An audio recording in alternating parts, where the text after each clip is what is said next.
En 2011, une fouille menée par l'archéologue Mark P. Leone dans les vestiges d'une maison du 19e siècle sur le site de l'ancienne plantation White House dans le Maryland va révéler un étrange dépôt. À peine enterré, juste sous la surface, se trouvent 6 cercles soigneusement disposés en 2 rangées parallèles et chacun fabriqué dans un matériau différent. Un couvercle de bocal de conserve, un cul de bouteille taillé, des boîtes de tabac aplaties, des tranches de marbre et une roue en fer avec ses rayons. Cette curieuse collection de cercles est datée aux alentours des années 1865 à 1881 et constitue une trouvaille surprenante.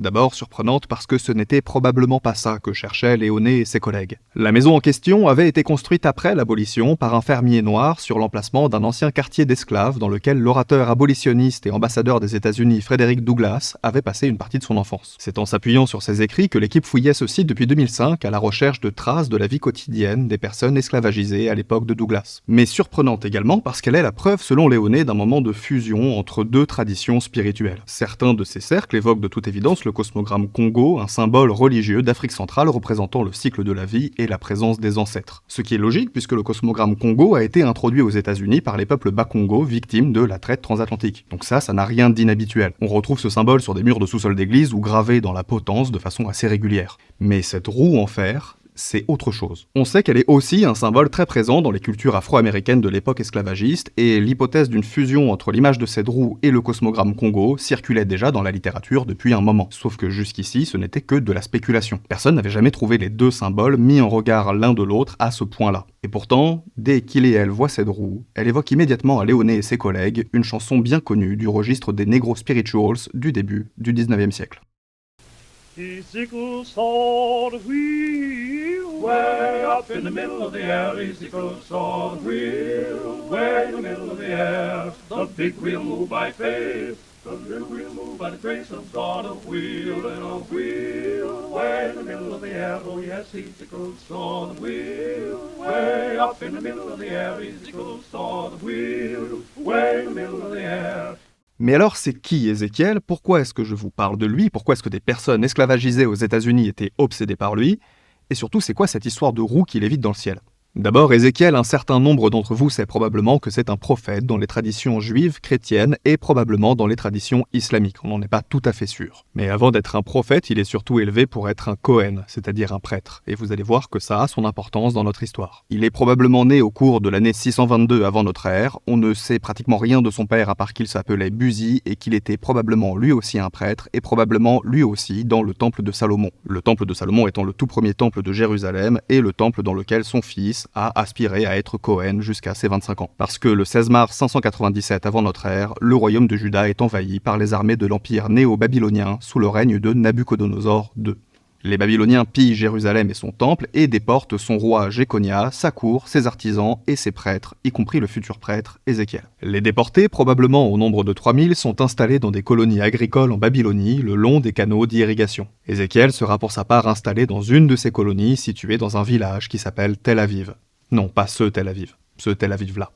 Ils travaillent pour l'Empire, mais sous un régime un peu particulier. C'est pas de l'esclavage, parce qu'ils ont le droit de posséder des maisons, de se marier, de faire du commerce, mais juste ils peuvent pas partir. Et c'est donc à cet endroit que Ézéchiel va vivre avec sa femme. Un peu plus de 4 ans après le sac de Jérusalem par les Néo-Babyloniens, Ézéchiel a 30 ans. 30 ans, c'est l'âge auquel il aurait dû commencer son service au temple en tant que prêtre. Au lieu de ça, il passe ses fins d'après-midi au bord du canal Kébar et espère, comme tous les autres, que l'exil va se finir et qu'il pourra rentrer bientôt. Et alors qu'il est avec d'autres au bord de ce canal, il croit voir une tempête venir du nord. Ce qu'il voit en réalité est bien plus impressionnant. Un nuage de feu amène 4 créatures ailées avec 4 faces chacune. Une d'homme, une de lion, une de taureau et une d'aigle.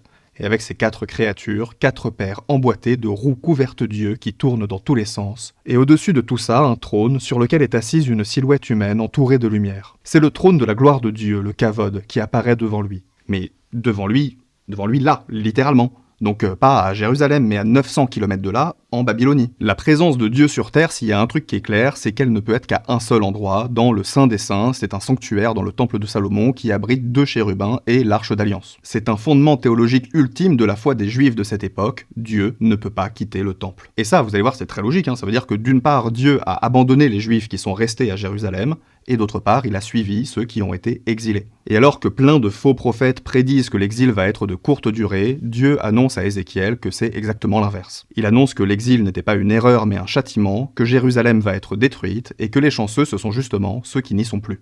Alors pour Ézéchiel comme pour vous, tout ça a sûrement l'air d'être une annonce relativement sinistre. Pour nos personnes esclavagisées de tout à l'heure, c'est complètement autre chose. Ce que ces personnes retiennent de cette histoire, c'est surtout le retournement dramatique énorme qu'elle produit. Le récit des Judéens au début d'Ézéchiel, c'est littéralement des gens déportés en exil, qui travaillent pour un empire, qui ne peuvent pas partir, et à qui Dieu dit « Je vous ai suivi, je ne suis plus là-bas ». Je suis ici avec vous. Et c'est justement pour ça que ça fusionne parfaitement avec le cosmogramme Congo. Je vous disais tout à l'heure que le cosmogramme Congo représentait un mouvement, un cycle et le fait que la présence des ancêtres n'est pas fixée à un lieu. De la même façon, les roues qui se déplacent dans le ciel, c'est précisément du coup Dieu qui n'est pas resté en Afrique, mais qui a traversé l'Atlantique avec eux, parce que les justes, dans l'histoire, ce sont eux. Dans cette vision, ce qui permet au trône de se déplacer, ce sont les roues. Ézéchiel décrit des roues emboîtées les unes dans les autres, perpendiculairement, et qui peuvent aller dans n'importe quelle direction sans avoir à pivoter. D'un point de vue narratif, et donc forcément dans ce contexte-là d'un point de vue politique, c'est cette espèce de technologie divine qui transforme le trône de Dieu autrefois fixe en un lieu, en char mobile. Et c'est précisément ce retournement de la logique de l'histoire que la chanson retient.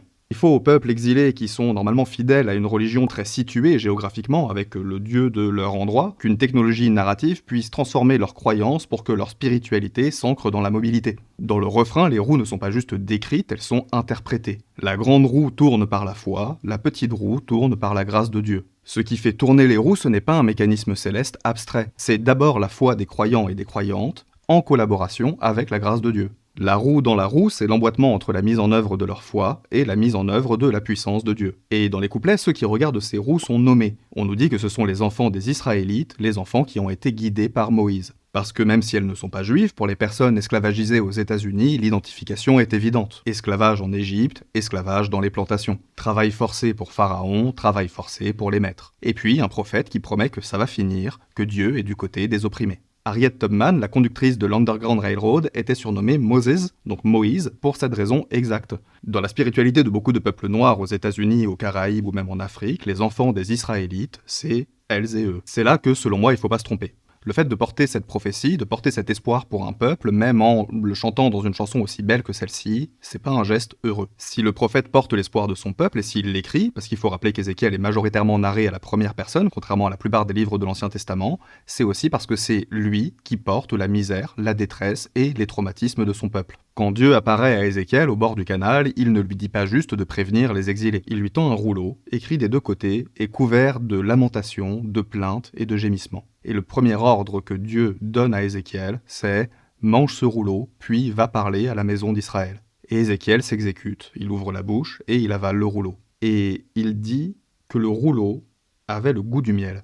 Je m'arrête ici. Ézéchiel, c'est un livre qui parle de trauma et de comment on soigne le trauma. Je sais que je ne vous l'ai pas encore démontré, mais ça va venir, vous inquiétez pas. Mais juste, faites-moi confiance pour l'instant. Ézéchiel, c'est quelqu'un qui va porter le trauma de son peuple et tenter de l'en guérir. C'est toujours une chaîne qui parle de psychologie, je vais pas péter un câble. Et il y a ici, dans Ézéchiel chapitre 3, verset 3, une phrase qui me bouleverse. Et même si elle me force à faire un peu les choses à l'envers et à m'arrêter pour en parler, je crois que ça vaut le coup.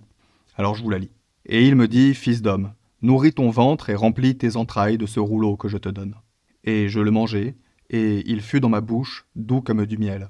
Dans cette espèce d'antithèse entre le fait d'avoir les lamentations dans le ventre et le miel dans la bouche, on a une description de ce que c'est que soigner le trauma. Qu'on soit militant ou militante, prêtre, psy, guérisseur ou guérisseuse, je pense que n'importe quelle personne qui a décidé de prendre sur elle d'accompagner une personne dans la guérison du trauma sait ce que ça veut dire. Pour Ézéchiel, ça veut évidemment dire ce que tu portes dans ta bouche, ce sont les paroles de Dieu, mais ce que tu portes dans le ventre, ce sont les lamentations de ton peuple. Et pour un soignant ou une soignante, ce que ça veut dire, c'est tu vas ingurgiter toutes les horreurs que les gens te racontent et tu vas les porter dans ton cœur, pour que ta bouche contienne les bonnes paroles pour soigner. Autrement dit, tu vas t'asseoir en face de quelqu'un qui va te raconter le pire, tu vas recevoir le pire et tu vas le garder. Et après, tu vas devoir trouver les mots justes. Pas les mots qui minimisent, comme ceux des faux prophètes dont on parlait tout à l'heure, pas les mots qui fuient et qui consisteraient à ne pas dire aux exilés que Jérusalem va être détruite, les mots qui reconnaissent les souffrances présentes, passées et à venir. Le miel n'existe pas sans les lamentations, parce que le soin n'existe pas sans l'écoute. Si ce qu'on dit à une personne qui souffre a de la valeur, ce n'est pas malgré le fait qu'on doive porter sa douleur. C'est grâce au fait qu'on porte sa douleur. Cet aspect du soin, il frappe, et il frappe souvent de façon violente toutes les personnes qui se sont lancées dans cette entreprise, que ce soit professionnellement ou non.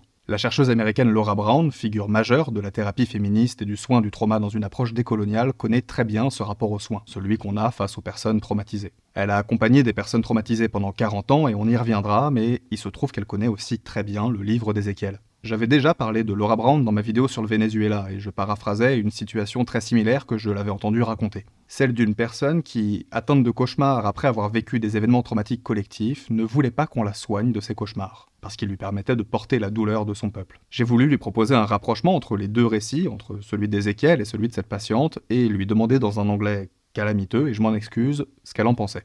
Je précise que Laura Brown est une personne handicapée et qu'elle est notamment atteinte d'une dysphonie spasmodique, une affection neurologique du larynx, et donc évidemment je ne tolérerai aucune remarque sur sa voix. J'ajoute aussi que, en plus de relire le script de cette vidéo et de l'approuver, elle a eu la gentillesse d'accepter de me répondre, après une nuit blanche, et alors que ses injections de Botox ne lui permettent de parler qu'une poignée de jours par mois. I saw something in your, I think it was the webinar when you spoke about this woman who didn't want to be healed away from her nightmares because it made her a witness of the suffering of her people.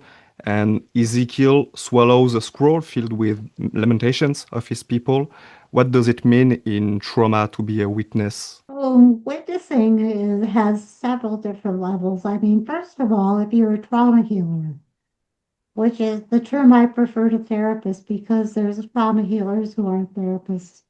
But if you're a trauma healer, you have to be willing to witness everything that the suffering person brings to you. You have to be the one who stands with them and is present with them as they experience their healing process and tell you their story. You can't flinch. You can't look away. You have to be there and fully present. So there's that part of witness. There is the witness that the person bears to themselves. And I think that for this particular person, they were struggling with, if I stop having nightmares, did it really happen? You know, if I have the nightmares, I know that it happened. And so we had to figure out, is there another way for you to know that it happened, that it was real, without having your sleep filled every night with these scenes of horror? We have to witness as a community, and as an example, a really painful example, as you know, a week ago, a woman was shot dead by the ICE Gestapo in the city of Minneapolis. That's what I call them, by the way, because she turned her car in a direction someone didn't approve of. And the entire city is witnessing her death. People are coming out with signs with her name. The mayor of Minneapolis, who's a Jew, by the way, interestingly, the governor of the state of Minnesota, the people of many, many cities around the United States are witnessing to her murder and witnessing to how it was perpetrated. So we also have to witness as a community. The fact that our current U.S. government is trying to take history out of history books is an anti-witness. They're trying to take history out of museums. That isn't an anti-witness. It's a cover-up. It's a trying to pretend that the history didn't happen. So witnessing is truth-telling. It is saying, this terrible thing occurred. And we can either be honest about it or we are complicit in it. There's no neutrality in the presence of trauma and depression. En substance, ce que dit Laura Brown dans cet extrait, c'est que le témoignage n'est pas une posture passive. Ce n'est pas juste écouter, mais c'est accepter de nous tenir aux côtés de quelqu'un pendant qu'il traverse le pire. Que ce soit en tant que soignante ou soignante, en tant que personne vivant avec un trauma collectif, ou en tant que communauté, pour refuser collectivement d'effacer ce qui s'est passé. C'est exactement ce que fait Ézéchiel, et il va traverser ce moment de témoignage d'une façon tellement forte et tellement corporelle, qu'après avoir mangé le rouleau, il va physiquement mettre en scène la catastrophe à venir avec son propre corps. Il doit construire une maquette de Jérusalem sur une brique, installer des engins de siège autour et rester couché à côté, le corps contre la terre. Il se couche sur le côté gauche pendant 390 jours, puis sur le côté droit pendant 40 jours. Un jour pour chaque année de faute d'Israël et de Juda.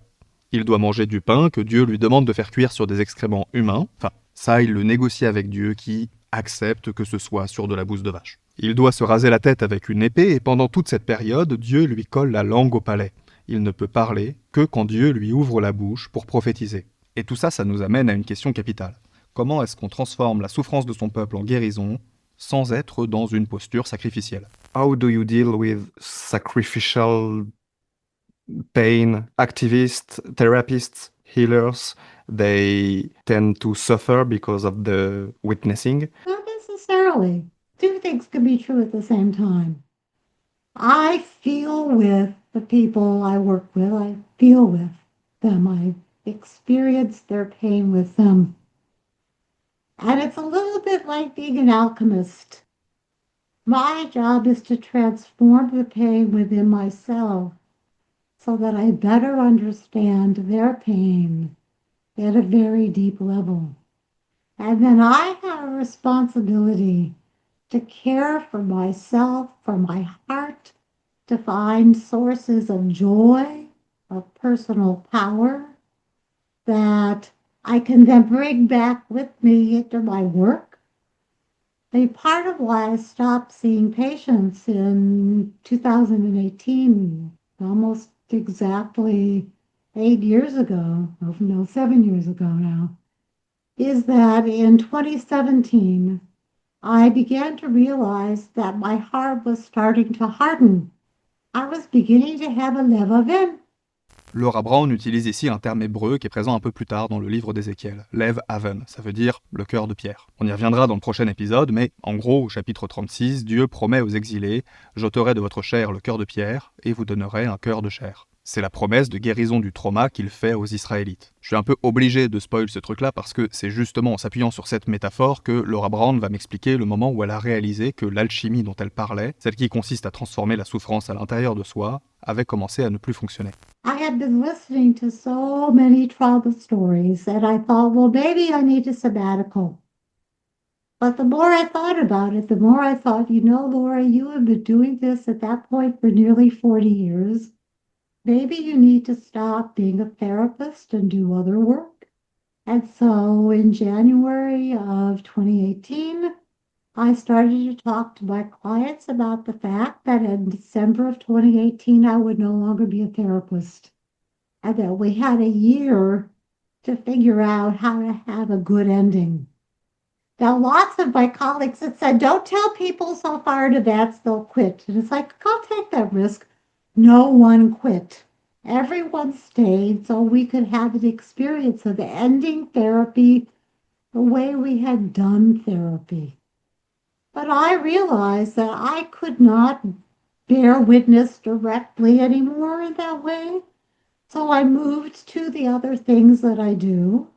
At that point, I was still doing forensic psychology, which is almost as hard as doing therapy, and doing supervision and consultation with other therapists, which is easier because the pain is at a remove, because I'm not the therapist. And when my voice started to go bad, when the spasmodic dysphonia happened 2 years ago, I withdrew from forensic practice because you have to be able to testify in front of a jury about your findings. And I did that with my voice text-to-speech AI, but I really needed to stop. So I stopped that.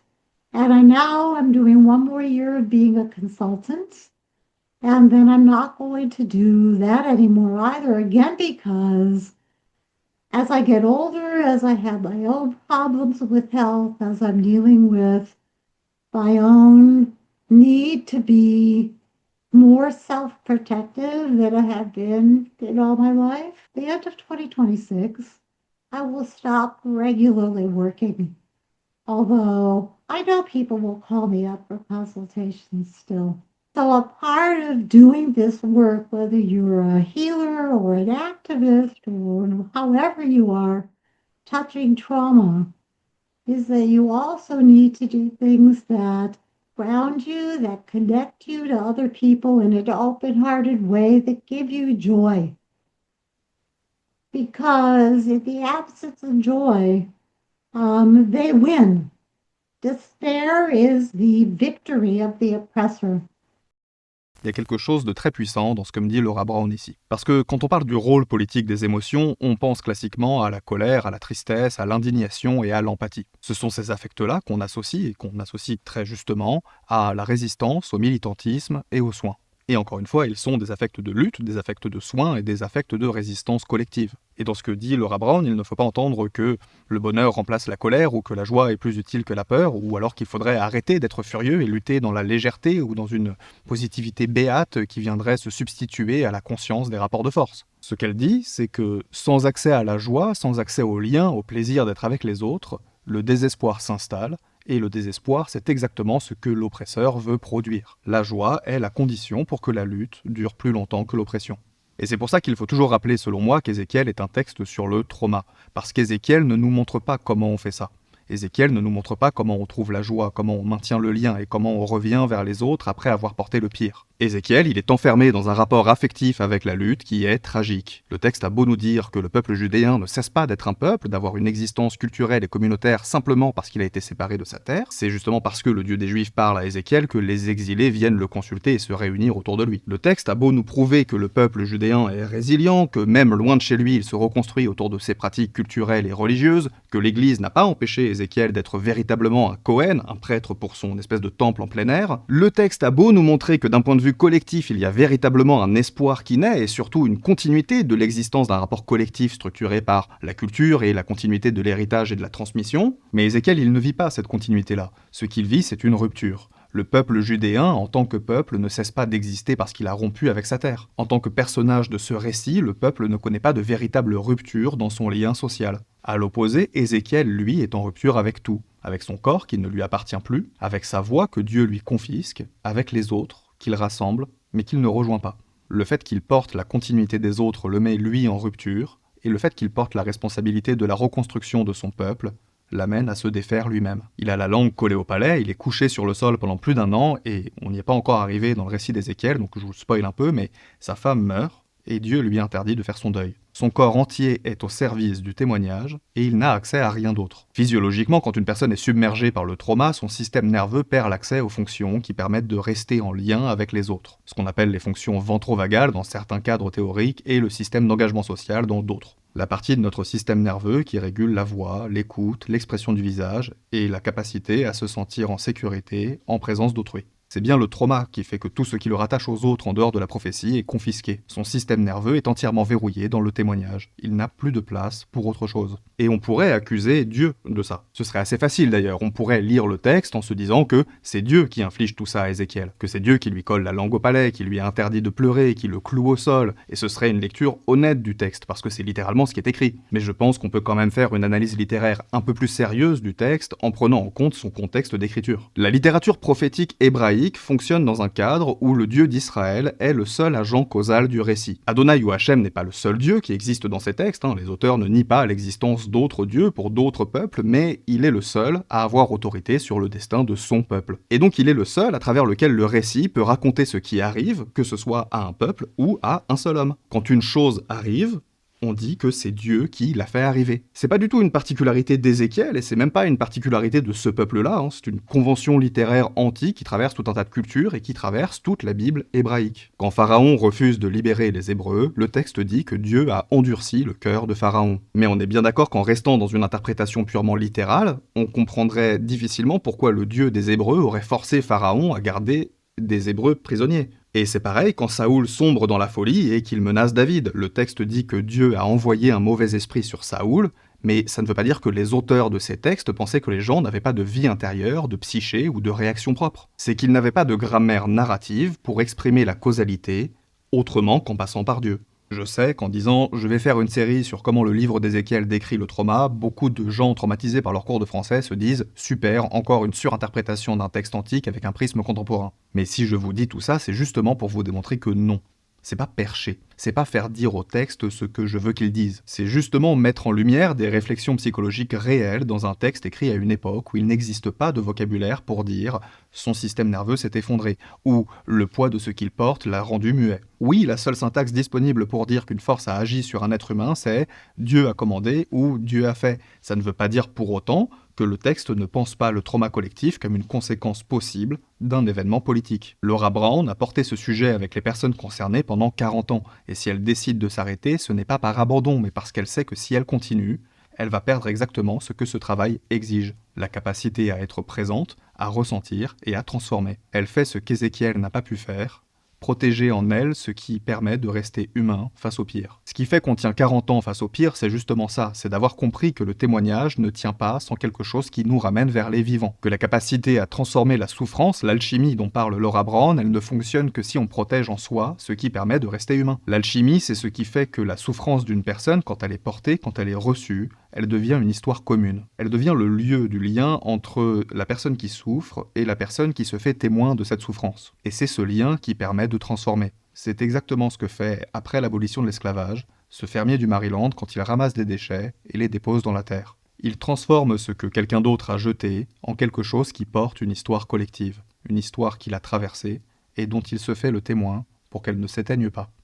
Ce fermier n'était pas ou n'était plus esclavagisé à ce moment-là, et donc ce geste n'était pas un geste de survie. Ce n'est pas quelqu'un qui, au milieu de l'horreur, s'accroche à Dieu pour tenir. C'est quelqu'un qui est de l'autre côté, qui est sorti de l'Égypte. Quelqu'un dont le peuple a tenu au moins en partie parce qu'il a pu chanter cette prophétie dans les champs, dans les églises et dans les sous-sols. Un peuple qui a chanté la promesse que Dieu n'était pas resté en Afrique, que son trône et ses roues avaient traversé l'eau et que les justes, c'était eux. Et il savait probablement déjà que son peuple n'était pas sauvé, que la libération n'avait pas tout réparé, qu'il était locataire sur la terre même où des gens ont été asservis, qu'il n'était pas rentré et qu'il n'y avait pas de Jérusalem qui l'attendait. Mais il savait certainement aussi qu'ils avaient eu raison d'y croire. Parce qu'à ce moment, il choisit quand même de s'agenouiller dans cette terre-là, sur cet endroit-là. Et il s'y agenouille pour y inscrire que les ancêtres sont encore présents, que Dieu a traversé l'océan et que la roue tourne encore. Et pas seulement parce que la libération n'a pas suffi, mais peut-être parce que rien ne doit suffire à effacer ce qu'il s'est passé. Parce que le rouleau est toujours dans le ventre, l'homme qui porte les souffrances de son peuple a toujours les genoux dans la terre, et en lieu et place d'une maquette de Jérusalem à ses côtés, il a un couvercle de bocal et une roue en fer.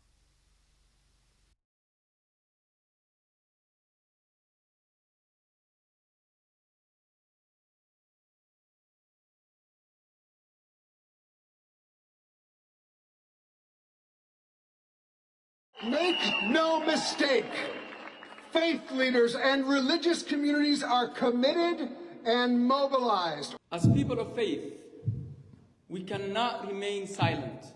We are going to need to learn how to mobilize. Today I stand with faith leaders, united in grief and united in purpose. Synagogues across New York City are doing the same thing. ISIS' ruthless and unhinged campaign is an affront to the divine commandments to love our neighbor and to welcome the stranger. And as all stages of grief go, I want to say that I am so angry. And I hope that we are all angry. Today we come together to reject division and fear.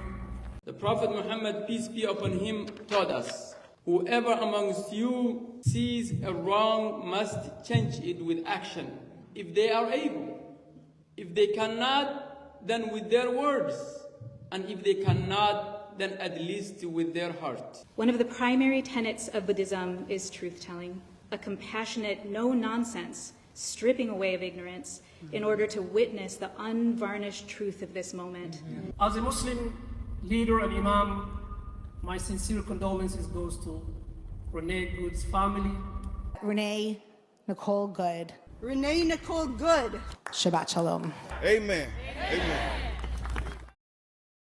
Merci d'avoir regardé cette vidéo et merci à toutes les personnes qui ont permis à cette vidéo d'exister à travers leur soutien sur Patreon et sur YouTube. Comme vous l'avez compris, cette vidéo est aussi dédiée à la mémoire de Renee Nicole Good et de toutes les victimes de violences policières, que ce soit en France, aux États-Unis ou n'importe où ailleurs. Et cette vidéo, vous le savez, elle est prévue depuis longtemps et elle tombe à un moment très particulier de l'histoire contemporaine où finalement, Voilà. On parle beaucoup dedans d'exilés, de puissants et de comment est-ce que les individus et les communautés gèrent psychologiquement tout ce qui peut arriver dans des événements politiques aussi catastrophiques que ceux qui sont racontés, que ce soit à travers les différents cercles de ce fermier américain ou que ce soit à travers les chansons d'Ézéchiel ou à travers le récit aussi des exilés en Babylonie. Bon voilà, ces récits-là, aujourd'hui, on ne peut pas s'empêcher de voir à quel point est-ce qu'ils font écho à des choses qui arrivent en ce moment. Et j'espère que celle-ci et puis les 2 suivantes participeront à aussi donner des outils aux gens pour savoir comment est-ce qu'on